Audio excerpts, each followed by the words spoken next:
12,000. ഇതൊരു ഫ്രിഡ്ജിന്റെ റിപ്പയർ ബില്ലാണ്.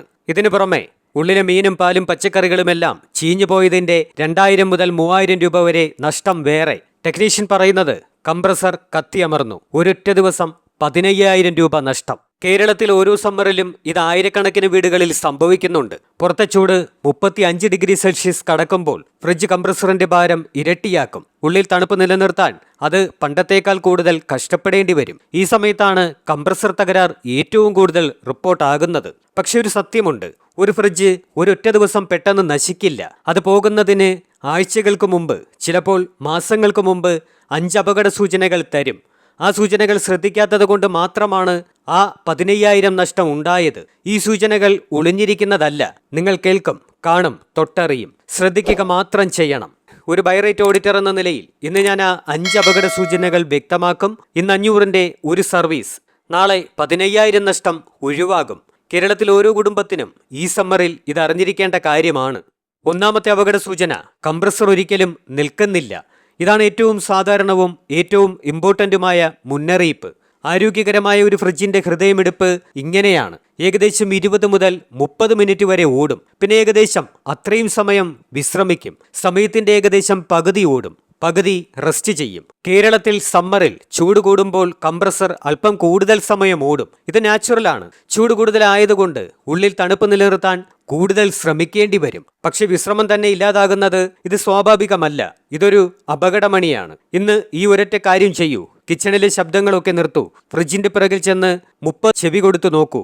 അത് ഒരൊറ്റ ഇടവേളയും ഇല്ലാതെ ഓടിക്കൊണ്ടിരിക്കുന്നുണ്ടോ? ആ ഹമ്മിങ് ശബ്ദം ഒരു നിമിഷം പോലും നിൽക്കുന്നില്ലേ? ഇത് സീരിയസ് ആയ ഒരു മുന്നറിയിപ്പാണ്. ഉടൻ തന്നെ ടെക്നീഷ്യനെ വിളിക്കാം. കംപ്രസർ നിൽക്കാതെ ഓടിക്കൊണ്ടിരിക്കാൻ 3 പ്രധാന കാരണങ്ങളുണ്ട്. ഒന്ന്, റെഫ്രിജറന്റ് ഗ്യാസ് ചോർന്നിരിക്കാം. ഗ്യാസ് ചോർന്നാൽ ഫ്രിഡ്ജിന്റെ തണുപ്പിക്കൽ ശേഷി കുറയും. ലക്ഷ്യ ടെമ്പറേച്ചറിൽ എത്തിക്കാൻ കംപ്രസർ കൂടുതൽ കഷ്ടപ്പെടും, നിൽക്കാതെ ഓടും. തെർമോസ്റ്റാറ്റ് കേടായിരിക്കാം. ടെമ്പറേച്ചർ ശരിക്കും അനുഭവിക്കാൻ കഴിയാതെ കംപ്രസറിനെ നിർത്താതെ ഓടിക്കും. ഒരു തെറ്റായ സിഗ്നൽ, കംപ്രസർ ആ സിഗ്നൽ വിശ്വസിച്ച് ഓടിക്കൊണ്ടിരിക്കും. 3, ഡോർ ഗ്യാസ്കറ്റ്, അതായത് ഡോറിന്റെ റബ്ബർ സീൽ ലൂസാണ്. ചൂടുള്ള പുറത്തെ വായു ഫ്രിഡ്ജിനകത്ത് തുടർച്ചയായി ഒഴുകിക്കൊണ്ടിരിക്കും. കംപ്രസർ ആ ചൂടിനോട് പൊരുതി ഓടുകയും ചെയ്യും. ഈ 3 കാര്യങ്ങളും നേരത്തെ കണ്ടുപിടിച്ചാൽ 5,000 മുതൽ 2,000 വരെ രൂപയിൽ ഇത് പരിഹരിക്കാം. ഗ്യാസ് നിറയ്ക്കൽ, തെർമോസ്റ്റാറ്റ് മാറ്റൽ, ഗ്യാസ്കറ്റ് മാറ്റൽ, ഇതൊക്കെ ചെറിയ ചിലവിൽ ശരിയാക്കാം. ശ്രദ്ധിക്കാതിരുന്നാൽ നിൽക്കാതെ ഓടുന്ന കംപ്രസർ ചൂടാകും. ചൂടായ കംപ്രസർ കത്തിയമരും. ഒരു മോട്ടോറിന്റെ വൈൻഡിങ് ഓവർ ഹീറ്റിംഗ്, ഫ്രിഡ്ജിന്റെ ഹേർട്ട് നിലയ്ക്കും. കേരളത്തിലെന്ന് കംപ്രസർ മാറ്റുന്നതിന് ബ്രാൻഡും അതിന്റെ മോഡലും അനുസരിച്ച് 5,000 മുതൽ 12,000 രൂപ വരെ ചിലവ് വരും. നിങ്ങളുടെ ഫ്രിഡ്ജിന്റെ പുറത്തോ ഉള്ളിലെ ഭിത്തിയിലോ ജലഗണങ്ങൾ കാണുന്നുണ്ടോ? ഭക്ഷണം സാധാരണയേക്കാൾ വേഗം കേടാകുന്നുണ്ടോ? ഇത് നിസ്സാരമായി കാണരുത്. കേരളത്തിൽ ഈ പ്രശ്നം തികച്ചും നോർമലാണ്. പുറത്തെ ഈർപ്പം 80 മുതൽ 90% വരെയാകുന്ന സമ്മറിലും മഴക്കാലത്തും ഡോർ ഗാസ്കറ്റിന്റെ തേഞ്ഞു തീരൽ ത്വരിതപ്പെടും. ഈർപ്പമുള്ള കേരളത്തിൽ റബ്ബർ വേഗം ദ്രവിക്കും. ഒരൊറ്റ റബ്ബർ സീൽ 40,000-ന്റെ ഫ്രിഡ്ജിന്റെ ആയുഷ്കാലം നിർണ്ണയിക്കുന്നു. ഇതാരും ഗൗരവമായി എടുക്കില്ല. അതാണ് പ്രശ്നം. ഇതിന്റെ ഏറ്റവും നോർമലായ കാരണം ഡോർ ഗാസ്കറ്റ് കേടാകലാണ്. ഫ്രിഡ്ജ് ഡോറിന്റെ അറ്റത്ത് ചുറ്റുമുള്ള റബ്ബർ സീലാണ് ഗാസ്കറ്റ്. ഇത് ലൂസാണെങ്കിൽ ചൂടും ഈർപ്പവുമുള്ള പുറത്തെ വായു ഫ്രിഡ്ജിനകത്തേക്ക് തുടർച്ചയായി കടക്കും. ഉള്ളിൽ തണുത്ത സർഫസ് ഉണ്ട്. ചൂടുള്ള ഈർപ്പമുള്ള വായു ആ സർഫസിൽ തട്ടുമ്പോൾ ജലബാഷ്പമായി അടിഞ്ഞുകൂടും. ഇതാണ് ആ വിയർപ്പ്. ഇതിന്റെ ഫലം 3 തരത്തിലാണ്. 1, ഈർപ്പം കാരണം ഭക്ഷണം പെട്ടെന്ന് കേടാകും. മീൻ, പാൽ, ഇറച്ചി ഇവയൊക്കെ സാധാരണയേക്കാൾ വേഗം ചീഞ്ഞു പോകും. 2, ചൂടുള്ള വായു അകത്ത് കടക്കുന്നത് കാരണം കംപ്രസർ നിർത്താതെ ഓടും. അതായത് ഒന്നാമത്തെ സൂചനയിലേക്ക് തന്നെ നയിക്കും. 3, കറണ്ട് ബിൽ കൂടും. ഒരേ സമയം 3 ദോഷം. 300 മുതൽ 800 വരെയുള്ള ഒരൊറ്റ റബ്ബർ സീൽ ഇല്ലാത്തത് കൊണ്ട് ഇത് സംഭവിക്കും. ഇത് ശരിക്കും ഗ്യാസ്കറ്റിന്റെ പ്രശ്നമാണോ എന്ന് ഉറപ്പുവരുത്താൻ ഒരു സിമ്പിൾ ടെസ്റ്റ് ഉണ്ട്. ഒരു കടലാസോ നോട്ടോ എടുക്കുക. ഒരു ന്യൂസ് പേപ്പറിന്റെ ഒരു സ്ട്രിപ്പായാലും മതി. ഫ്രിഡ്ജ് ഡോറിൽ ഇട്ടതിന് ശേഷം ഡോർ അടയ്ക്കുക. ഇനി പതുക്കെ വലിച്ചു നോക്കൂ. കടലാസിൽ ഒരു റെസിസ്റ്റൻസ് അനുഭവപ്പെടണം. ഡോറിൽ പിടിച്ചു വലിക്കുന്ന ഒരു ഫീൽ ഉണ്ടാകണം. എളുപ്പത്തിൽ ഒരു തടസ്സവുമില്ലാതെ വഴുതി വരുന്നുണ്ടെങ്കിൽ ഗ്യാസ്കറ്റ് സീൽ തേഞ്ഞു കഴിഞ്ഞു. ഇതൊരൊറ്റ ഭാഗത്ത് മാത്രം ചെയ്താൽ പോരാ. ഡോറിന്റെ മുകൾ ഭാഗത്തും അടിഭാഗത്തും ഇടതുവശത്തും വലതുവശത്തുമെല്ലാം ഈ പരിശോധന ചെയ്യുക. ചിലപ്പോൾ ഒരു ഭാഗം ടൈറ്റ് ആയിരിക്കും, മറ്റൊരു ഭാഗം ലൂസായിരിക്കും. ഓരോ ഭാഗവും സെപ്പറേറ്റ്ലി പരിശോധിക്കണം. ഒരൊറ്റ മിനിറ്റിൽ ചെയ്യാൻ കഴിയുന്ന ഒരു ടെസ്റ്റാണിത്. ഇതിലൂടെ നിങ്ങൾക്ക് 10,000 രൂപ ലാഭിക്കാൻ സാധിക്കും. ഗ്യാസ്കറ്റ് മാറ്റൽ കേരളത്തിൽ ബ്രാൻഡും മോഡലും അനുസരിച്ച് 300 മുതൽ 800 രൂപ വരെയാണ്. മൂന്നാമത്തെ അപകട സൂചന, അമിതമായ ചൂട്. ഇതൊരു സിമ്പിൾ ടെസ്റ്റ് ആണ്. ഫ്രിഡ്ജ് ഓഫ് ചെയ്ത ശേഷം പിൻഭാഗത്തോ അടിഭാഗത്തോ കൈവച്ച് നോക്കൂ. ഒരു മിതമായ ചൂട് നാച്ചുറലാണ്. ഫ്രിഡ്ജുള്ളിലെ ചൂട് പുറത്തേക്ക് വിടുന്ന പ്രക്രിയയുടെ ഭാഗമാണിത്. പക്ഷെ കൈ പൊള്ളുന്ന അത്രയും ചൂടുണ്ടെങ്കിൽ ഇതൊരു അപകട സൂചനയാണ്. ഏറ്റവും നോർമലായ കാരണം കണ്ടൻസർ കോയിലിൽ പൊടി അടിഞ്ഞു കൂടിയിരിക്കുന്നതാണ്. ഫ്രിഡ്ജിന്റെ പുറകിലോ അടിഭാഗത്തോ കറുത്ത കോയിൽസ് ഉണ്ട്. ഫ്രിഡ്ജിനകത്ത് നിന്ന് ചൂടാകിരണം ചെയ്ത് ഈ കോയിൽസ് പുറത്തേക്ക് വിടും. ഇതാണ് ഫ്രിഡ്ജിന്റെ കൂളിംഗ് പ്രോസസ്സിന്റെ അടിസ്ഥാനം. കേരളത്തിൽ പൊടിയും ഈർപ്പവും ചേർന്ന് ഈ കോയിൽസിൽ ഒരു പൊടിയുടെ പാളി ഉണ്ടാക്കും, ഒരു ബ്ലാങ്കറ്റ് പോലെ. ആ ബ്ലാങ്കറ്റ് ചൂട് പുറത്തു പോകുന്നത് തടയും. കോയിൽസിന് ചൂട് റിലീസ് ചെയ്യാൻ കഴിയില്ല. കംപ്രസർ കൂടുതൽ കഷ്ടപ്പെടും. ക്രമേണ ഓവർ ഹീറ്റിംഗ് ആകും.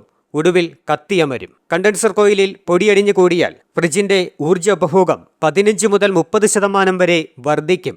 കൂടാതെ കംപ്രസറിന്റെ വെയിറ്റും ഗണ്യമായി വർദ്ധിക്കും. പരിഹാരം സിമ്പിളാണ്. 3 മാസത്തിലൊരിക്കൽ ഈ കോയിൽ വൃത്തിയാക്കുക. ഫ്രിഡ്ജ് ഓഫ് ചെയ്ത് പ്ലഗ് ഊരി ഒരൽപ്പം ചുവരിൽ നിന്ന് പുറത്തേക്ക് നീക്കണം. ഒരു സോഫ്റ്റ് ബ്രഷ് കൊണ്ട് അല്ലെങ്കിൽ ഒരു വാക്വം ക്ലീനർ കൊണ്ട് ആ കോയിൽസിൽ നിന്ന് പൊടി ശ്രദ്ധയോടെ കളയുക. 15 മുതൽ 20 മിനിറ്റ്. 0 ചിലവ്.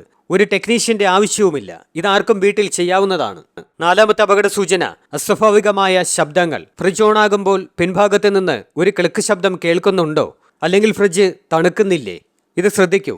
ഇത് സ്റ്റാർട്ടർ റിലേയുടെ തകരാറിന്റെ ഒരു ലക്ഷണമാണ്. റിലേ എന്താണ് എന്ന് പറഞ്ഞാൽ കംപ്രസറിന് റൺ എന്ന് സിഗ്നൽ നൽകുന്ന ഒരു ചെറിയ ഘടകമാണിത്. ഫ്രിഡ്ജിന്റെ പിൻഭാഗത്ത് പ്ലഗിനടുത്ത് ഒരു ചെറിയ ബോക്സ് ആണ്. ഈ റിലേ കേടാകുമ്പോൾ എന്ത് സംഭവിക്കും? കംപ്രസർ ഓണാകാൻ ശ്രമിക്കും. റിലേ ആ സിഗ്നൽ കൊടുക്കാൻ ട്രൈ ചെയ്യും. ഒരു ക്ലിക്ക് ശബ്ദം ഉണ്ടാകും. സിഗ്നൽ ഫെയിലാകും. വീണ്ടും ട്രൈ ചെയ്യും. ഫ്രിഡ്ജ് ഓടില്ല. പകരം ക്ലിക്ക് ശബ്ദം മാത്രം കേൾക്കാം. ഇത് ശ്രദ്ധിക്കുക. റിലേ മാറ്റുക. അതിന് 200 മുതൽ 800 വരെ ചിലവാകും. ഫ്രിഡ്ജ് ഇനിയും വർഷങ്ങൾ ഉപയോഗിക്കാനും സാധിക്കും. അതുപോലെ ഒരു ഗ്രൈൻഡിംഗ് ശബ്ദം കേൾക്കുന്നുണ്ടോ എന്ന് ശ്രദ്ധിക്കുക. ഒരു മിക്സർ കറങ്ങുന്നത് പോലെ. ഇത് ഇവാപ്പറേറ്റർ ഫാൻ മോട്ടോറിന്റെ തകരാറായിരിക്കും. 800 മുതൽ 1500 വരെ റേറ്റിൽ ഇത് ശരിയാക്കാം. ശ്രദ്ധിക്കാതിരുന്നാൽ തണുപ്പ് പൂർണ്ണമായും നിൽക്കും. ഫ്രിഡ്ജ് ശബ്ദം കൊണ്ട് SOS സിഗ്നൽ നൽകുന്നതാണ്. 5ാമത്തെ അപകട സൂചന, ഭക്ഷണം അതിവേഗം കേടാകുന്നു. ഇതാണ് ഏറ്റവും കൃത്യമായി അളക്കാൻ കഴിയുന്ന മുന്നറിയിപ്പ്. ഇതിന് ടെക്നീഷ്യൻ വേണ്ട, ഉപകരണവും വേണ്ട. നിങ്ങളുടെ ഭക്ഷണം തന്നെ ഇത് നിങ്ങളോട് പറയും. സാധാരണ 3 മുതൽ 4 ദിവസം വരെ ഭദ്രമായിരിക്കുന്ന ഫ്രിഡ്ജിൽ 1 മുതൽ 2 ദിവസത്തിൽ പാൽ പൊളിക്കുന്നുണ്ടോ? പച്ചക്കറികൾ അസ്വാഭാവിക വേഗത്തിൽ വാടുന്നുണ്ടോ? ഐസ്ക്രീം അസ്വാഭാവികമായി മൃദുവാകുന്നുണ്ടോ? ഇതൊക്കെ ഒരൊറ്റ കാര്യമാണ് ചൂണ്ടിക്കാണിക്കുന്നത്. ഫ്രിഡ്ജിനകത്ത് ടെമ്പറേച്ചർ ക്രമമായി നിലനിൽക്കുന്നില്ല. ചൂട് കുറയുന്നുണ്ട്. കൂളിംഗ് സിസ്റ്റത്തിൽ എവിടെയോ പ്രശ്നമുണ്ട്. ഇതുറപ്പുവരുത്താൻ ഒരു സിമ്പിളായ വഴിയുണ്ട്. 100ന്റെ ഒരു കിച്ചൺ തെർമോമീറ്റർ ഫ്രിഡ്ജിന്റെ നടുക്കത്തെ ഷെൽഫിൽ ഒരു രാത്രി വെക്കുക. രാവിലെ എടുത്തു നോക്കൂ. ഫ്രിഡ്ജിന്റെ ഭാഗം 3 മുതൽ 5 ഡിഗ്രി സെൽഷ്യസ് ആയിരിക്കണം. ഫ്രീസർ 15 മുതൽ 18 ഡിഗ്രി സെൽഷ്യസ്. ഇതിൽ നിന്ന് ഗണ്യമായ വ്യതിയാനം ഉണ്ടെങ്കിൽ 8 ഡിഗ്രി സെൽഷ്യസോ 10 ഡിഗ്രി സെൽഷ്യസോ ആണ് ഫ്രിഡ്ജിന്റെ ഭാഗം കാണിക്കുന്നതെങ്കിൽ തെർമോസ്റ്റാറ്റ് കേടായിരിക്കാം. കൂളിംഗ് സിസ്റ്റത്തിൽ തകരാറുണ്ടാകാം. അല്ലെങ്കിൽ റെഫ്രിജറന്റ് ഗ്യാസ് ചോർന്നിരിക്കാം. ഇതൊക്കെ നേരത്തെ ശ്രദ്ധിച്ചാൽ 500 മുതൽ 2000 വരെയിൽ ശരിയാക്കാം. ശ്രദ്ധ വൈകിയാൽ ഭക്ഷണം ചീഞ്ഞു പോകും. കംപ്രസർ കത്തിയമരും. 15000 നഷ്ടം. 100ന്റെ ഒരൊറ്റ തെർമോമീറ്റർ 15000 ലാഭിച്ചു തരും. ഈ 5 അപകട സൂചനകൾ മനസ്സിലാക്കി കഴിഞ്ഞു. ഇനി ഏറ്റവും പ്രധാനമായ ചോദ്യം, ടെക്നീഷ്യൻ റിപ്പയർ ബിൽ കൊട്ടേഷൻ ചെയ്തു. ഇത് കൊടുക്കണോ അതോ പുതിയ ഫ്രിഡ്ജ് വാങ്ങണോ? ഇതിന് ബൈറേറ്റിന്റെ ഒരൊറ്റ ഫോർമുലയുണ്ട്. ബൈറേറ്റ് 40% റൂൾ. റിപ്പയർ ചെലവ് ഇന്ന് മാർക്കറ്റിൽ ലഭ്യമായ ഒരു കമ്പയറബിൾ പുതിയ ഫ്രിഡ്ജിന്റെ വിലയുടെ 40% കൂടുതലാണോ? ആണെങ്കിൽ റിപ്പയർ ചെയ്യരുത്, പുതിയത് വാങ്ങുക. എക്സാമ്പിൾ പറയാം. ഇന്ന് കേരളത്തിൽ ഒരു 250 ലിറ്റർ ഡബിൾ ഡോർ ഫ്രിഡ്ജ് 18,000 മുതൽ 22,000 രൂപ വിലയിൽ കിട്ടും. 22,000 എടുക്കാം. അതിന്റെ 40% 8,800. ടെക്നീഷ്യൻ 15,000 കംപ്രസർ ബിൽ കൊട്ടേഷൻ ചെയ്തു. 10,000-ഉം 8,800-ഉം താരതമ്യം ചെയ്ത് നോക്കിയാൽ 40% കടന്നു. റിപ്പയർ ഒഴിവാക്കൂ. ഈ കണക്ക് ഒരൊറ്റ മിനിറ്റിൽ ഫോണിൽ ചെയ്യാം. ടെക്നീഷ്യൻ കൊട്ടേഷൻ പറയുന്ന നിമിഷം ഈ ഒരൊറ്റ കണക്ക് ചെയ്ത് തീരുമാനമെടുക്കൂ. ഫ്രിഡ്ജിന്റെ പ്രായവും ഒരു നിർണായക ഘടകമാണ്. 8 വർഷത്തിൽ കൂടുതൽ പഴക്കമുള്ള ഫ്രിഡ്ജിൽ വലിയ റിപ്പയർ ഒഴിവാക്കുക. ഒരു ഭാഗം ശരിയാക്കുമ്പോഴേക്കും തേഞ്ഞു കഴിഞ്ഞ മറ്റു ഭാഗങ്ങൾ കേടാകാൻ തുടങ്ങും. 99% കേസസിലും പുതിയ ഫ്രിഡ്ജാണ് ശരിയായ തീരുമാനം. ഊർജ്ജ ലാഭവും കണക്കാക്കുക.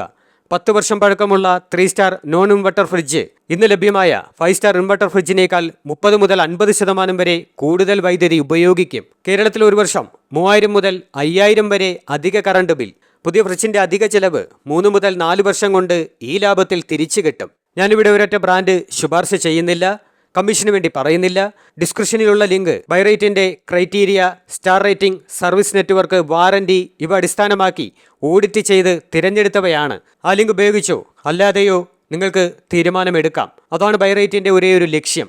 നിങ്ങളുടെ ഫ്രിഡ്ജിന്റെ ഏജും ഇപ്പോഴത്തെ KCB മന്ത്ലി ബില്ലും ഇന്ന് ശ്രദ്ധിച്ച ഏതെങ്കിലും ഒരു അപകട സൂചനയും റിപ്പയർ ചെയ്യണോ മാറ്റണോ എന്നുള്ള കാര്യങ്ങളുമൊക്കെ കമന്റ് ചെയ്യൂ.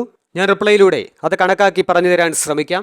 ഇന്ന് ഈ അപകട സൂചനകൾ നിങ്ങളുടെ ഫാമിലിക്ക് ഷെയർ ചെയ്തു കൊടുക്കുക. 15,000 രൂപ നഷ്ടം ഒഴിവാക്കാൻ 500ന്റെ ഒരൊറ്റ സർവീസ് മതി. ഈ വീഡിയോ ഇഷ്ടമായെങ്കിൽ ലൈക്ക് ചെയ്യുക, ഷെയർ ചെയ്യുക. ഇതുപോലുള്ള വീഡിയോകൾ കാണുന്നതിന് വേണ്ടി ചാനൽ സബ്സ്ക്രൈബ് ചെയ്യുക.